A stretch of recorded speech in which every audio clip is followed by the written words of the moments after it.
Operating in 156 countries, The Art of Living is a non-profit, educational and humanitarian organization founded in 1981 by Gurudev Sri Sri Ravi Shankar. Gurudev Sri Sri Ravi Shankar is a world-renowned humanitarian and spiritual leader whose vision of a violence-free and stress-free society through the reawakening of human values has inspired millions to broaden their spheres of responsibility and work towards the betterment of the world. He is engaged in peace negotiations and counseling in conflict zones around the world. His expertise in bringing opposing parties to the negotiating table in areas such as Iraq, Ivory Coast, Cameroon, Colombia, Venezuela, Sri Lanka is widely known. The Art of Living works in special consultative status with the United Nations Economic and Social Council, participating in a variety of committees and activities relating to health, education, environment, conservation, sustainable development, conflict resolution and disaster relief. It has planted 81 million trees worldwide, has rejuvenated 43 dying rivers and is providing free education to 70,000 plus children in rural and tribal regions of India. Its programs have rehabilitated 7,400 plus armed insurgents from extremist outfits and has rehabilitated 800,000 plus prisoners across the world. All the programs are guided by Gurudev's philosophy. Unless we have a stress-free mind and a violence-free society, we cannot achieve world peace.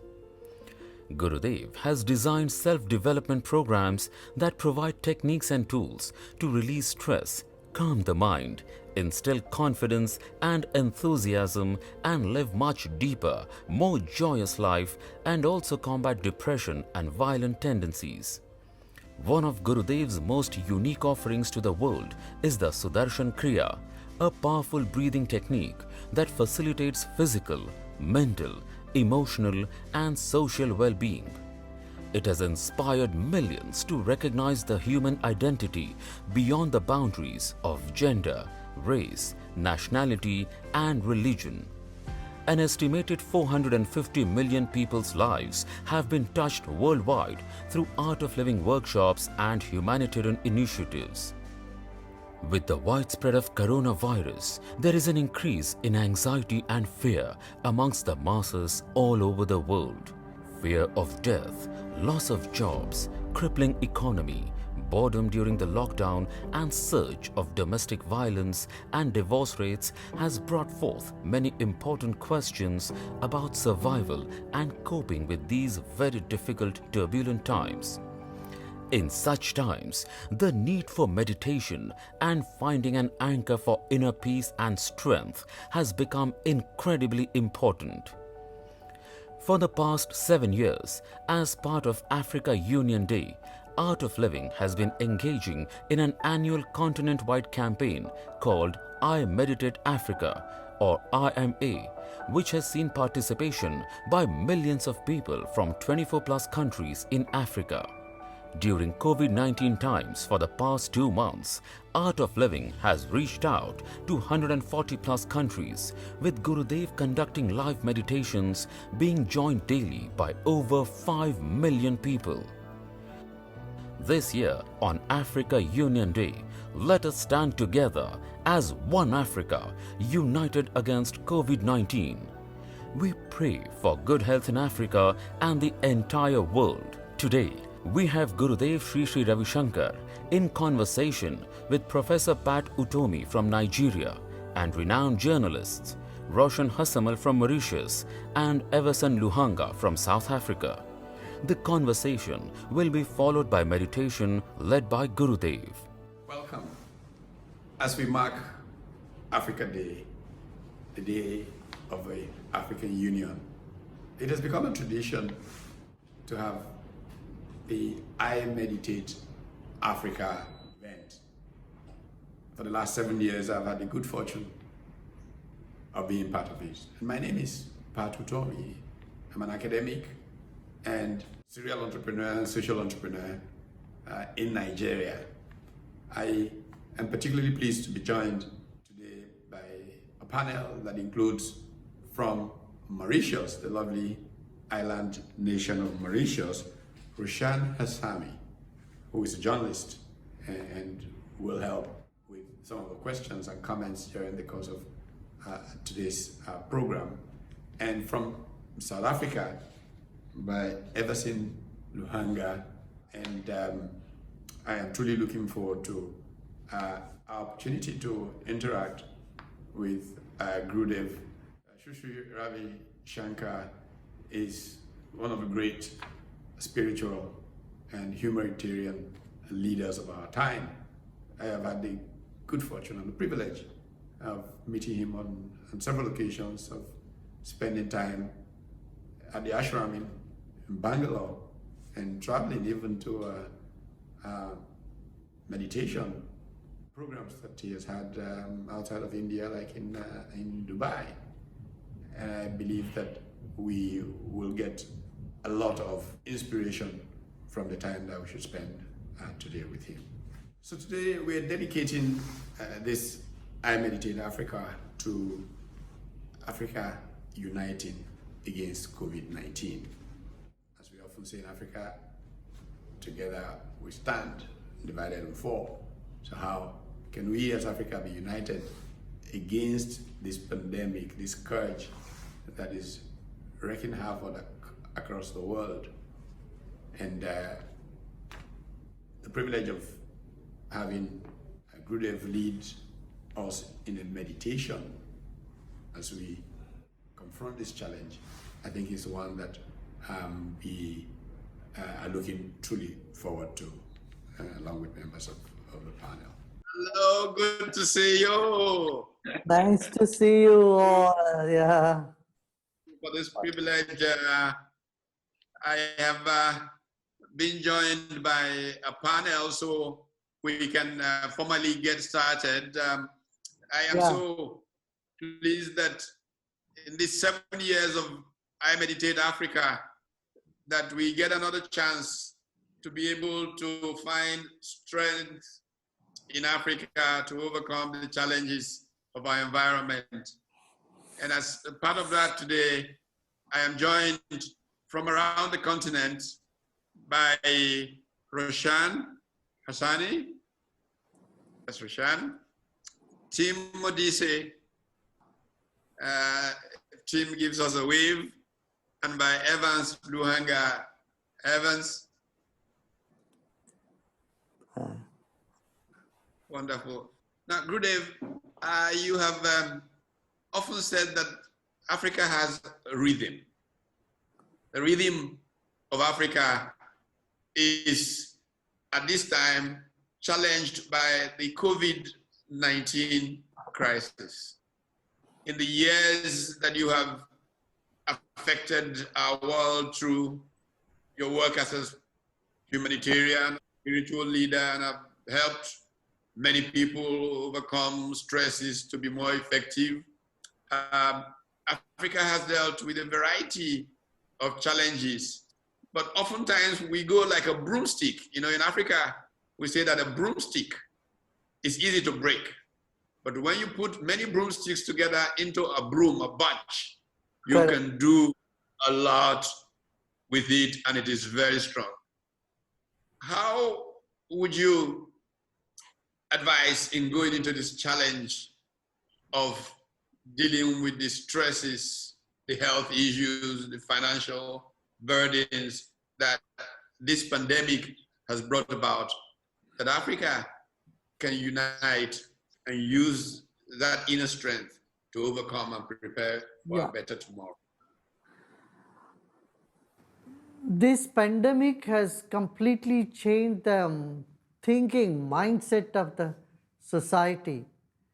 So post this COVID-19, even though the lockdown will all be over, but for people to get back to the normal life will take time. It will take at least a year and a half before people get over the paranoia, the fear of the groups, fear of meeting people, fear of the disease. You know, more than the disease, it's the fear of the disease that kills people. So we need to give them inner strength, give them confidence, boost their immune system. Though Africans have got very good immune system, but still it needs to be strengthened quite a bit to tell them what are the nice real things to be done. For example, I would recommend people not to use white sugar. White sugar would bring down the immune system by 50% for 2 hours time. So instead of white sugar, use brown sugar. I would say use honey, use jaggery, raw, this one, sweeteners. So, and many more things like this, we need to educate our people. Education, if we can achieve in this decade 100% education in the entire African continent, that would be a great achievement. Its lack of education and awareness is something that makes it very difficult to control the virus. Yeah, because you need to create a lot of information floating and make people understand. Because anything new is not very easily taken up by people. So it needs quite a bit of convincing. And why they should keep social distancing, what is the need for using sanitizers, and all this, we need to keep educating them. As yesterday the World Health Organization has said, it will take 5 years to control this virus. This is terrible. I mean, 5 years, people cannot survive like this, So, and the poverty in Africa is another very big issue. This is the time for all those who have enough funds to be more generous, exhibit their generosity. Like here in India, we are feeding 60 million people just from Art of Living alone. So we are giving to people food, daily wage workers, especially those who live their life hand to mouth. So in Africa, we have a lot of people like that. This is another thing. And one more thing would be self-reliant agriculture. If every village in Africa, every small locality start producing food, grains and food, vegetables, food and poultry farms and all that, then they can achieve self-sufficiency in food. Nobody need to go hungry. This is something we can float because Africa has very fertile land, very good land, a good source of water, and air is very pure in Africa, not yet so polluted like in other continents. But this is the time if they can learn organic farming, natural agriculturing without chemicals and pesticides. Africa can lead the world for food because there is a lot of food shortage that is happening in the world. Yeah. As Roshan has been very anxious to ask you a number of questions because he believes that will truly get people in the right mode of self-discipline. So I'll invite Roshan to pose a question to you. Yeah. Yeah, Gurudev.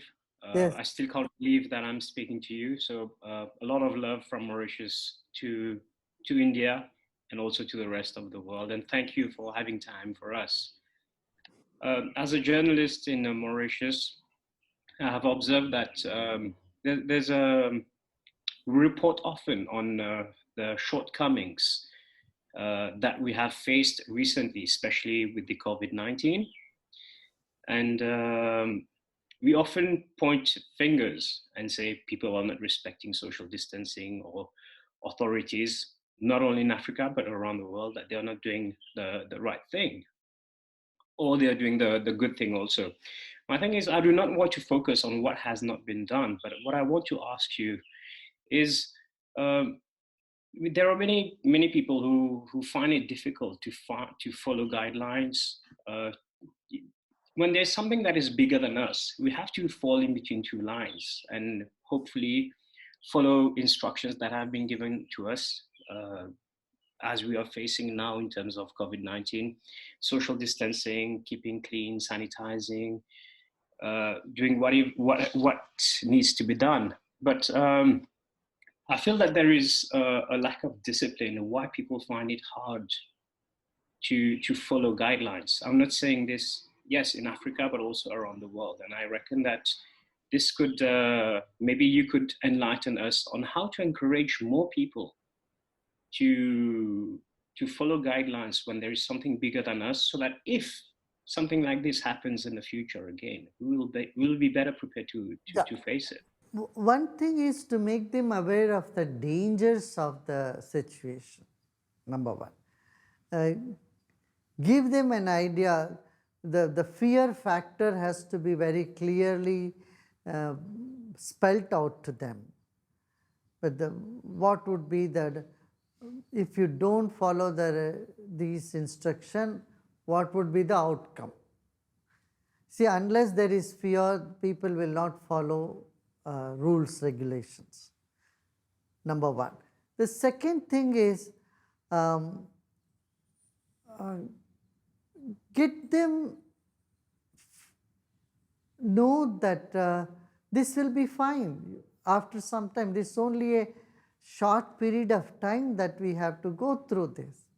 It is not forever, it's not for lifetime. Number two, and the timing of it, how important the timing, and it's a time-bound thing. This is another thing we need to educate them.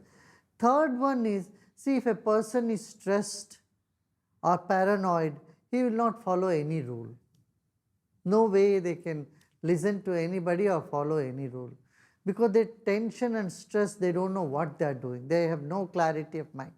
Here, I would recommend them, they all should do meditation.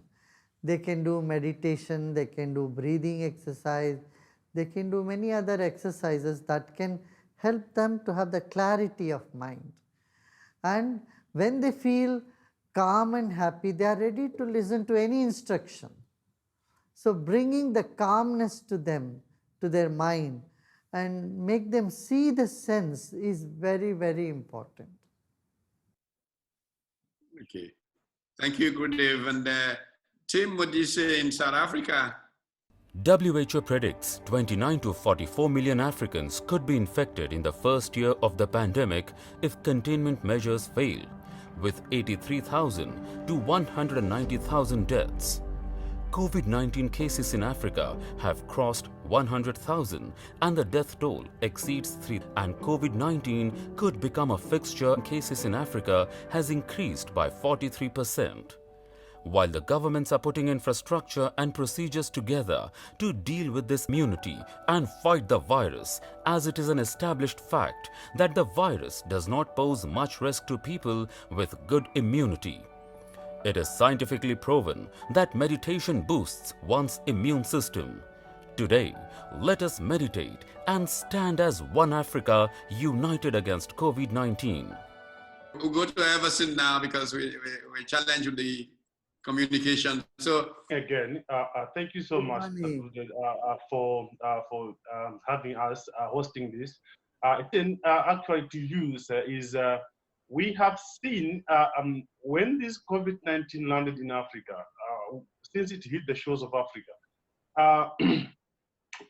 there has been little communication from government officials, government leaders, to the people in different communities across the continent, and sources, and they are lacking resources to fight this pandemic. And the government, of course, we know this is a pandemic. It didn't warn anybody that is coming, but then it is here. How the government communicate with the people so that the people can understand the dangers of this pandemic, the dangers of this virus, and so that they can take proper precautions to beat and fight this COVID-19 virus at the moment? The government has their bit to play. I mean, they have their bit to do. I think they have bigger role to take care of the welfare of the people. But I feel that government alone cannot do it. The civil society will also have to pitch in. The civil society, when they come together and they can see that the distribution is done in a proper manner and government participation, and so the people at large feel that they are not alone, they are not isolated, that everybody is with, now everyone is working together. This is nothing short of a World War III, I would say, because like in World War, everybody came together in the same way to fight this pandemic. The society as a whole should come together. Otherwise, there will be a ping pong of blame games will start. People will say the government will have their own version. They say people are not following, they don't have discipline. So this is not the time for blame game at all. In fact, everyone should accept the criticism, both the government and the private and public sector will have to come together and do what is in their best capacity to the people who are really affected and suffering. There are people who are going without food for many days because they lost their jobs. They could not go and work in the factories and places they used to work. Now, they need to be really given that extra care, And I would say probably even for 1 or 2 months, if these things continue, still we can flatten the curve of this coronavirus spreading so fast. We will have to be very cautious and plan for a robust economy in the future. See, this corona has virtually made the whole world flat, economy of the whole world into a flat place. And it is also a lot of opportunity. I would say this crisis also offers a lot of opportunity for growth in the future. There is a lot that youth of Africa can do. Yes, Gurudev, brings us to a very important question of trust and how we build trust. To be able to listen to instructions from government, people need to trust government. To be able to collaborate as civil society, people need to trust one another. And in Africa, we typically say that our philosophy is Ubuntu. I am because we are. Collectively, we try to do things for the common good of all. But there are so many things that are making people make a choice between individual freedom and the common good. How should people approach collective issues versus their own personal freedom in the disposal to be more trusting of the good that can come from working together? It is in extraordinary situations like this, I think we cannot spend time in wondering whether someone has freedom or not, or freedom of expression, or now it's like you are going for a war and there is an enemy ready to shoot you down. So what you do, you don't sit and worry about whether you have combed your hair or whether your lace in the shoe is proper or not. You simply run. And that is the sort of situation we are in now. So very quickly we have to, world together will have to contain the disease. Suppose one part of the world is not contained, other parts are contained, it is no containment.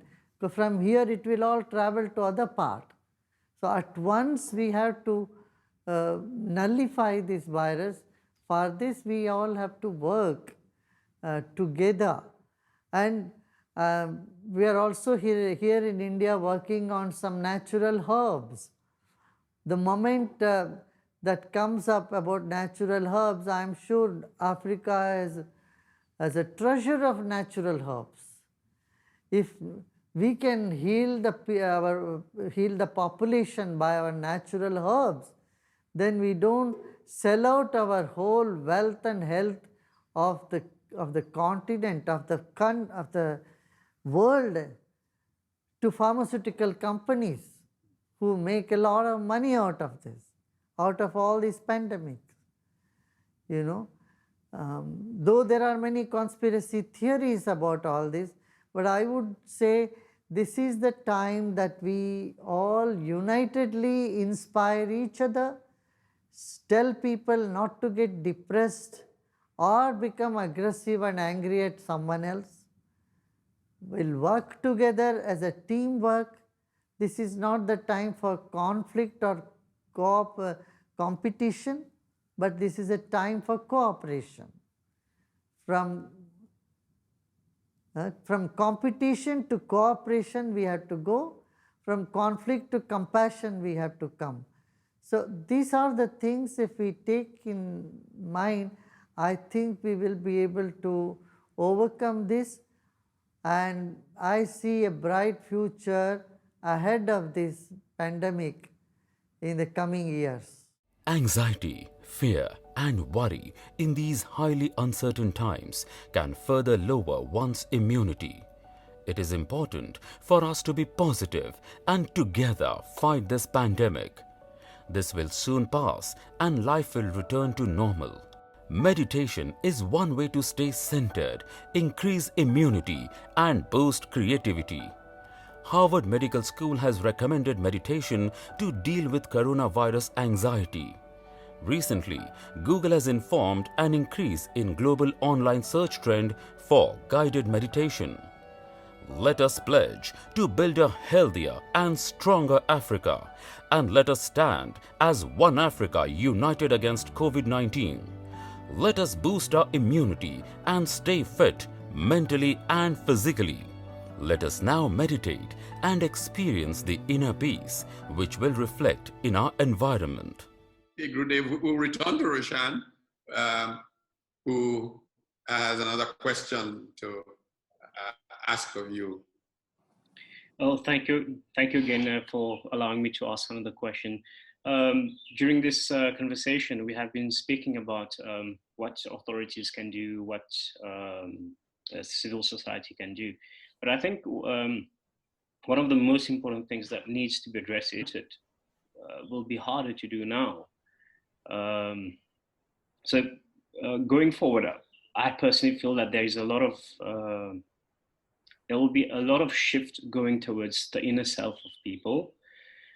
But I just want to ask Gurudev, what would you tell people to do, especially to the African continent? How do we brace ourselves going forward? Because our lives will never be the same going forward.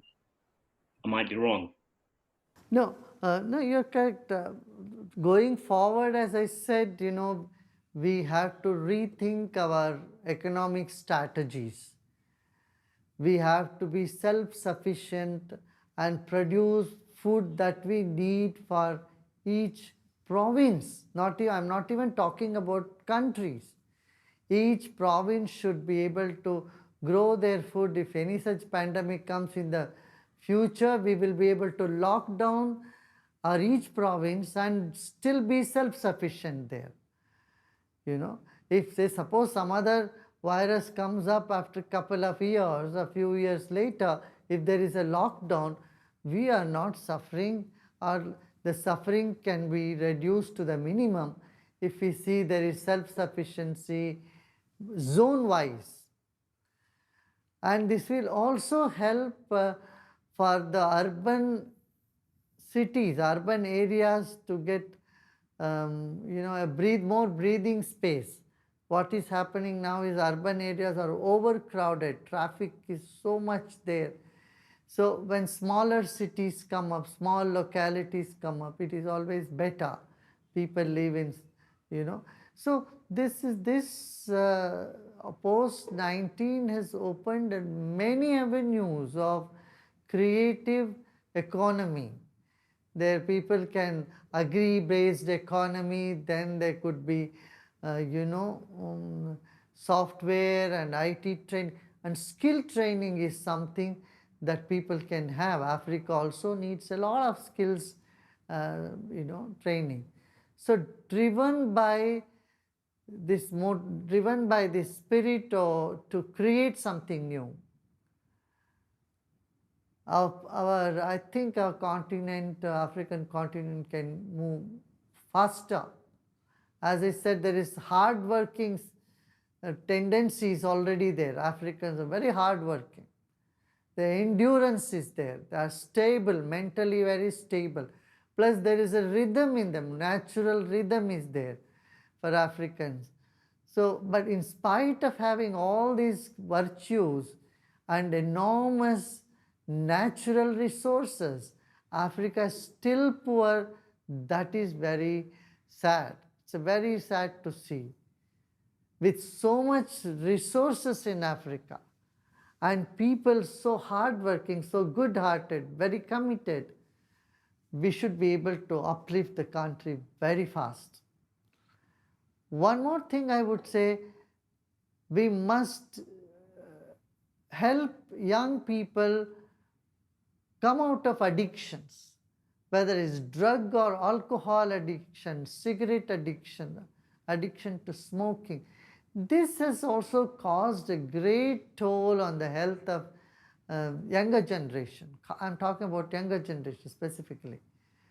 So the younger generation, because of this, they get into a mode of violence. If violence is put to an end in Africa, whole of Africa, it will invite investments, it will prosper very well, it can grow in science and technology, it can become 100% literate, all these benefits are there. Yeah.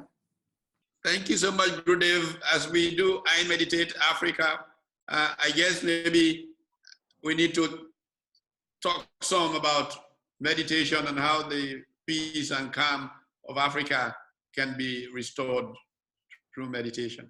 Yeah.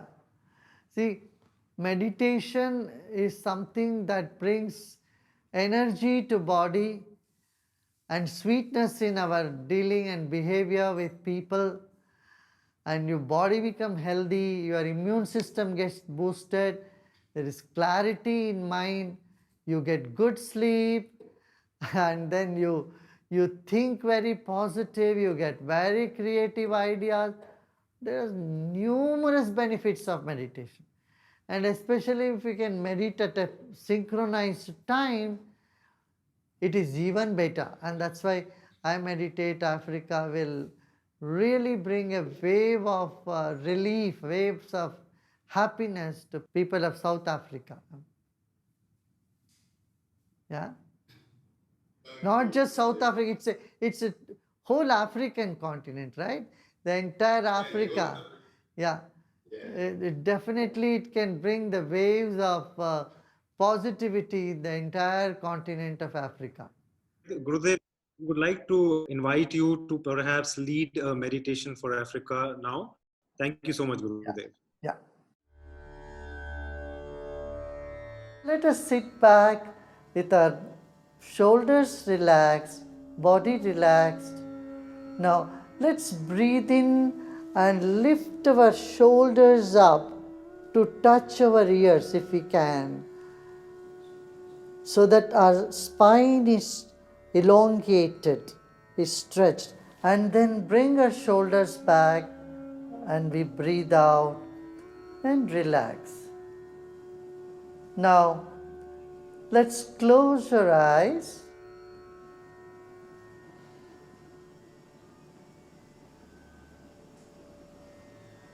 and become aware of our whole body.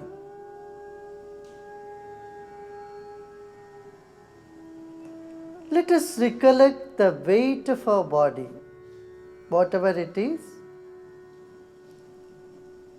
60 kilos or 120 pounds, 150 pounds, whatever is our weight, let us just recollect We take a deep breath in, and as we breathe out, let's place the weight on the chair, on the sofa, or on the floor we are sitting.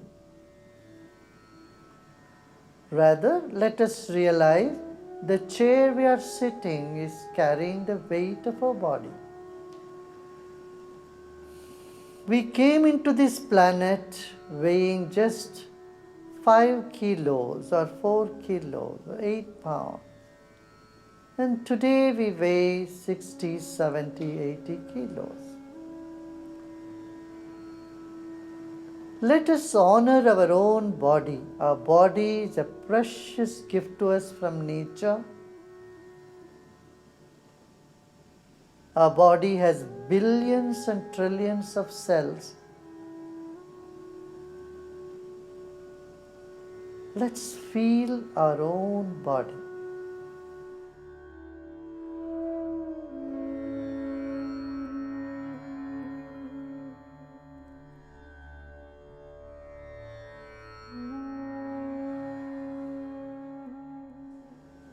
Body is the first dimension of our existence.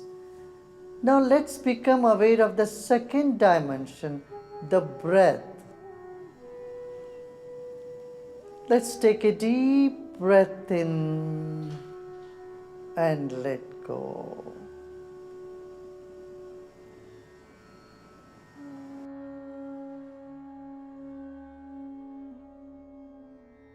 Let us become aware of the air all around us and inside of us.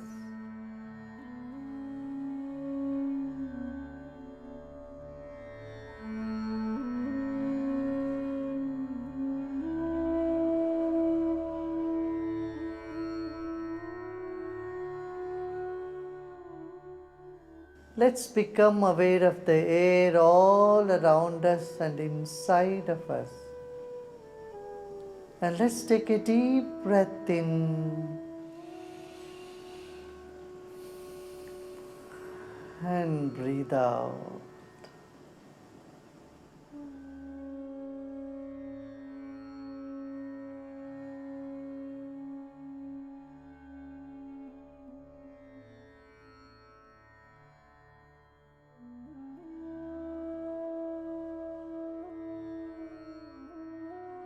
Incoming breath energizes the body and outgoing breath brings relaxation. And this phenomenon is happening all the time. Let us welcome the incoming breath with a smile and let us see off the outgoing breath like we would do any honored guest. Let us breathe in with reverence to our own breath and breathe out as you would see off a dear friend.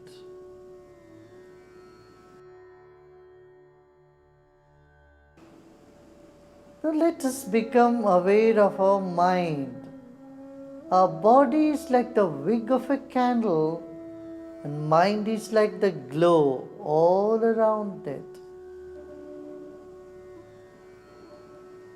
In fact, our life is radiating from every cell of our body.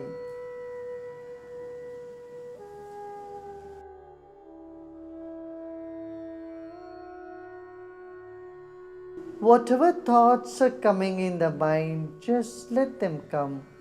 Good thoughts, bad thoughts, let's give a big hug to them all. Embrace all the thoughts. And let us take another deep breath in and let go.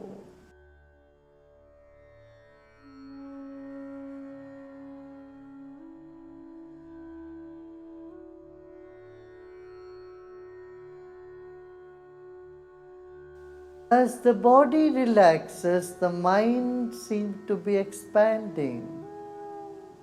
Let us become aware of the walls of the room we are in or the space around us.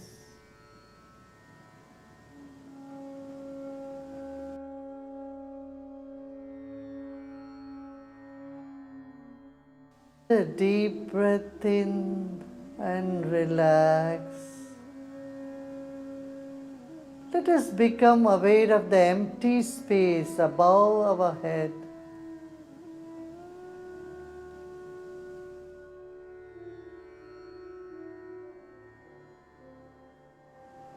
And let go all our efforts.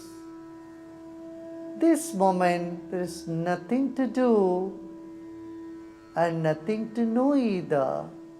Just for a few minutes, let us just relax, let go all our efforts.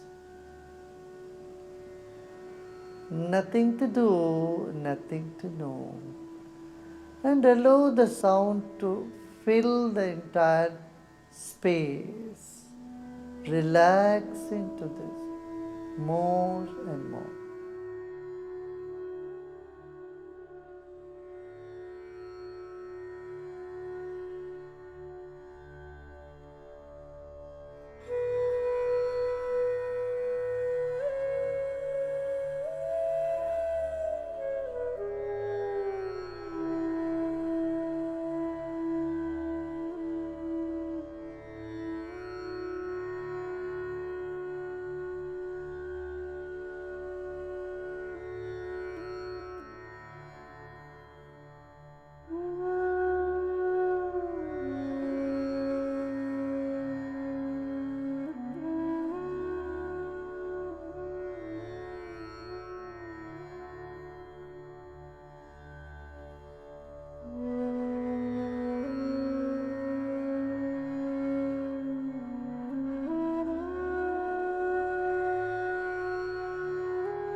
You are peace. We are peace. We are love. We are the source of life. You are peace. Repose in yourself. Let go. Let go of all efforts.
Let us take our attention to the top of the head.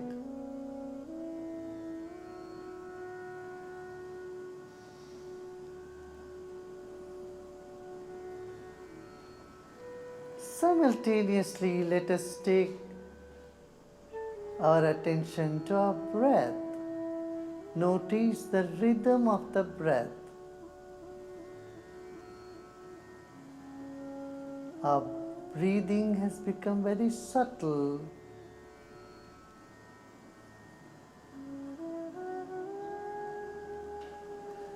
Let us keep a big smile on our face.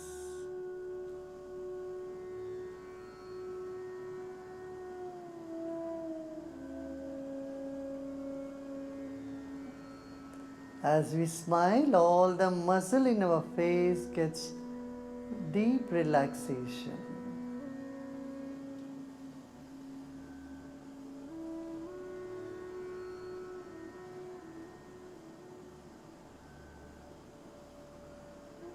Repose with a smile.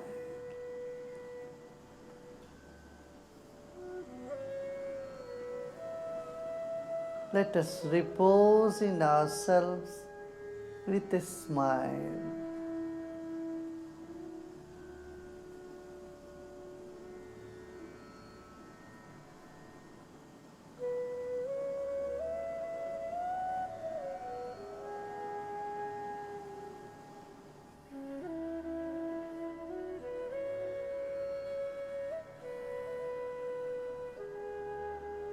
Let us observe the temperature of our breath,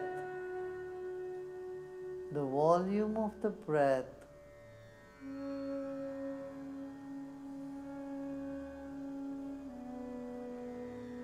And let's keep relaxing more and more.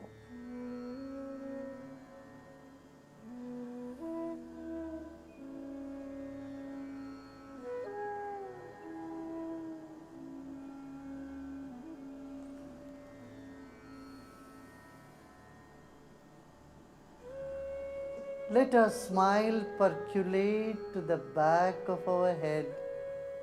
Just imagine the back of your head is also smiling.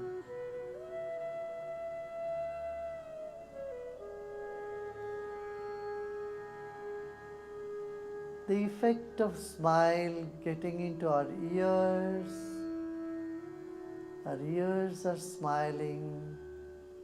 And let the smile percolate to our throat and neck. Let every cell of our body start relaxing now.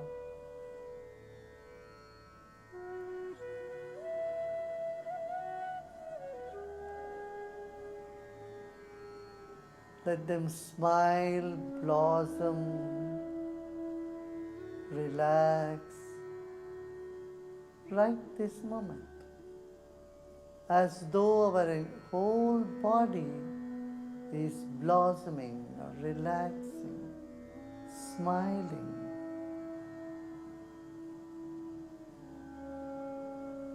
Let go of all your efforts.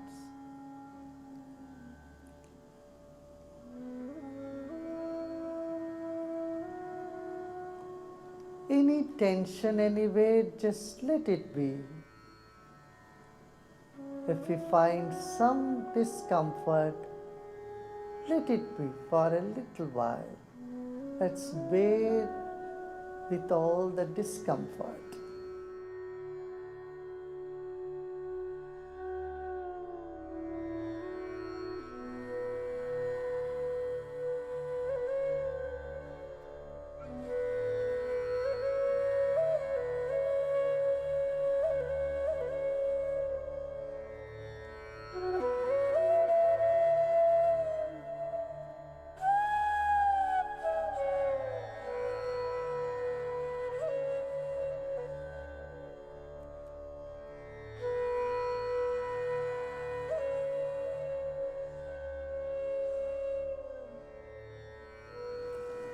Let's take a deep breath in and breathe out slowly and gradually.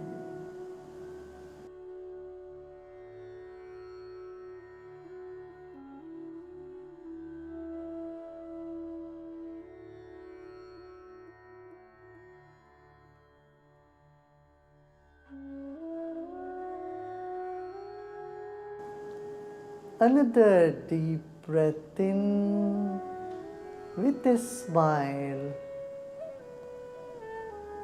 and breathe out with a smile.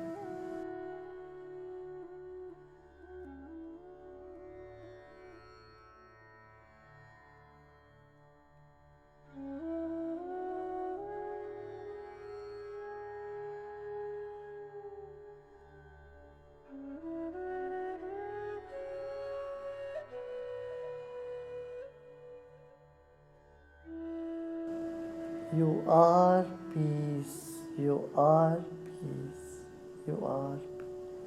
Om Shanti, Shanti, Shanti.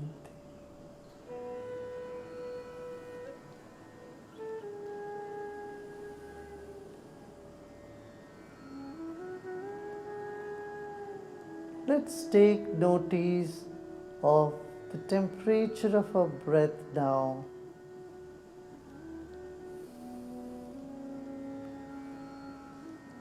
Let's notice that the entropy is down.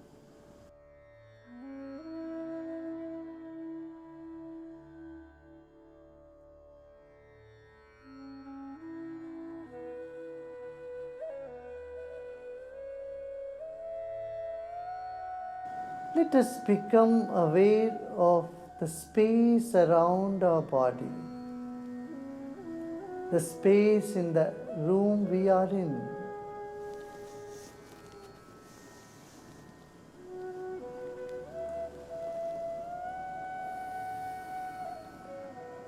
Another deep breath in with a smile and breathe out with a smile.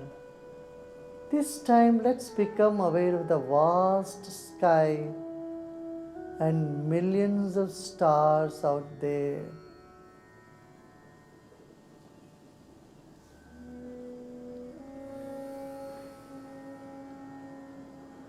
Another deep breath in,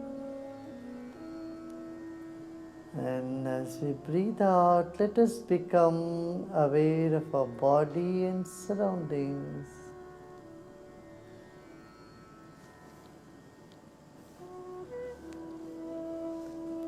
And slowly and gradually, we may open our eyes.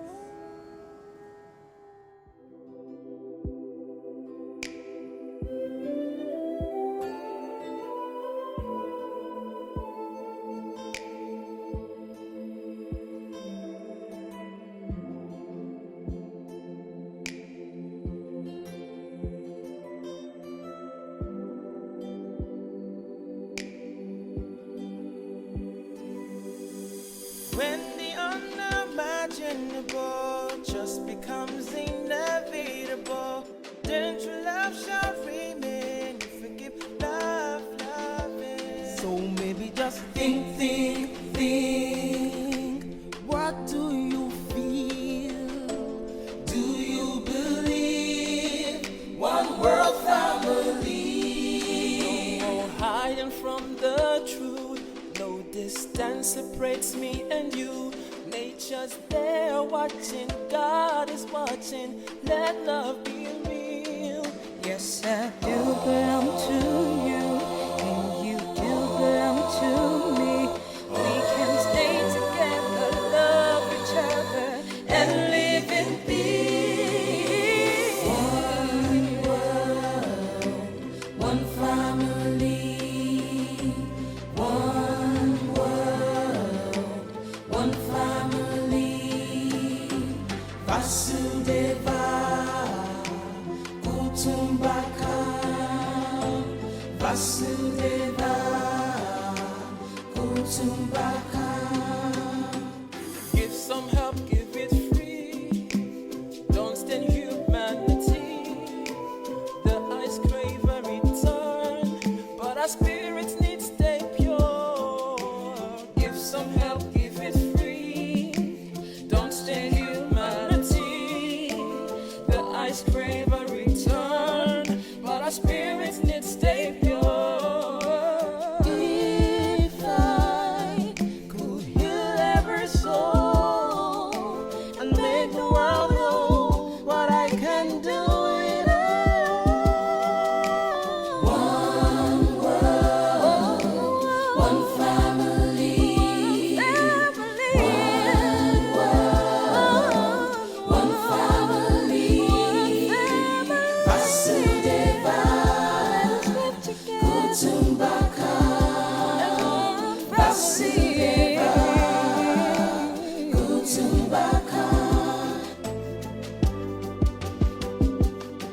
Well, I want to thank all of you everywhere that you are. I want to particularly thank my co-panelists, Everson and Roshan, and particularly I want to thank Gurudev for the time and the commitment and the compassion and passion that has enabled us pull this together. I do hope that each and every one of us, wherever we are, wherever we go, will carry forward what has come out of this session, because really together we can defeat this scourge, and we want to pray for Africa that it will find strength. Thank you all.